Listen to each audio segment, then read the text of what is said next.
La santé? Oui, avec vous, Christelle, vous allez répondre. Vous êtes très sauvage. Avec oui, ça vous va très bien. On valide la couleur, on valide. Capillaires. Bah ouais, ce sera bien. On valide. On dit oui. Vous allez répondre aux questions de nos téléspectateurs. On commence avec Andrea de Florac qui nous dit: j'adore les salades avec de la feta ou de la mozzarella, mais je fais attention à mon poids. Quel est le fromage le moins calorique? Ah, d'après vous? Moi, j'aurais dit la feta. Non, mais entre la feta et la mozzarella. La burrata, la bien crémeuse, Moins calorique que la feta. Je pense que la feta, c'est le plus calorique. Absolument. Pourquoi? bon? Parce que c'est sec. Parce que la C'est sec. mozzarella est moins calorique, parce qu'elle est très riche en eau. Voilà. Donc on est à 227 calories pour 100 grammes contre 264 pour la feta, qui elle est moins riche en eau. pas une grosse La différence. mozzarella est aussi beaucoup moins salée que la feta, 0,6 grammes pour 100 grammes contre 3 grammes de sel dans la feta pour 100 grammes. Et enfin, une meilleure teneur en calcium dans la mozzarella comparativement à la feta. Donc, a priori, la c'est mozzarella. plus intéressant. Voilà, c'est justement, nous parlons du régime crétois, de Dont on bémol. nous parle des Quand même, centenaires.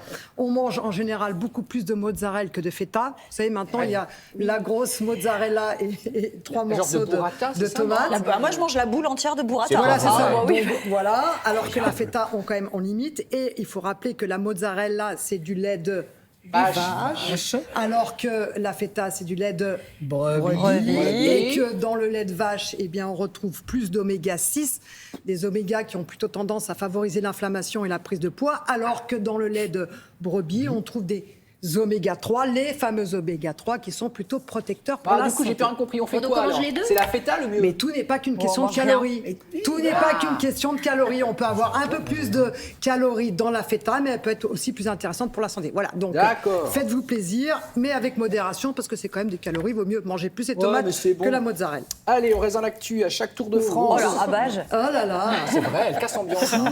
À chaque Tour de France, mon mari et ses amis retraités ressortent leur vélo pour des sorties en pleine chaleur. Quels sont les risques? C'est l'use de cavaillon. Mais ça, on les voit, vous n'avez pas remarqué qu'en période de Non. Tour de France, on a souvent c'est vrai. C'est aussi parce que c'est l'été. les Oui, copains voilà, qui c'est aussi ressortent. parce qu'il Ouais, fait beau mais que c'est l'été. c'est aussi quand même un peu viral comme ça. Donc alors effectivement, on commence par les bonnes nouvelles. La pratique de vélo, c'est excellent pour notre santé parce que c'est la selle qui porte le poids de corps, donc il n'y a pas de problème sur le rachis, il n'y a pas de problème sur les articulations des membres inférieurs.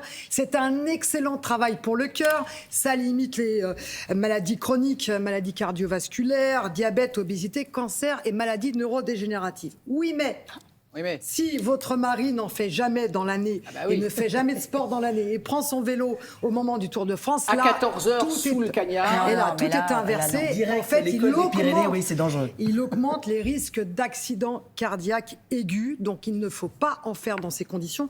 D'autant plus quand il fait chaud, vous l'avez dit, la contraction musculaire, c'est quoi? C'est de la chaleur dans le corps. Et quand il fait chaud en extérieur, eh bien, on n'arrive pas à réguler cette chaleur. Donc, on part en hyperthermie. Et là aussi, il y a des risques pour la santé. Bah oui. À 4h du mat, c'était bien tout à l'heure, il n'y avait pas de Oui, problème. parce que pour les gens qui n'étaient pas là en début d'émission, Marloquet est venu en vélo à 4 du matin. On va bien, l'entendre ça. aujourd'hui. Hein. Ouais, Non, elle c'est est pas fière. bien. Super. Oh, c'est assez plat Pourquoi? quand même, C'est Paris. super. Parce que le taxi n'est pas venu. Il y a une côte pour aller à France Télévisions, c'est mon tourmalet à moi.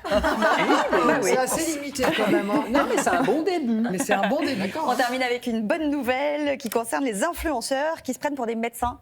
Oui, alors il était temps, on l'attendait cette bonne nouvelle, une loi qui permet de limiter les influenceurs s'agissant de la dérive sur les réseaux sociaux en termes de santé. Maintenant, en matière de santé, les influenceurs sont aujourd'hui dans l'interdiction totale de faire la publicité pour les produits de santé, mais aussi pour des actes très bien. ou des méthodes thérapeutiques. On n'a plus le droit d'en faire, plus de botox, plus d'injections, plus rien. de pub pour la e-cigarette, etc. Et les sanctions tombent.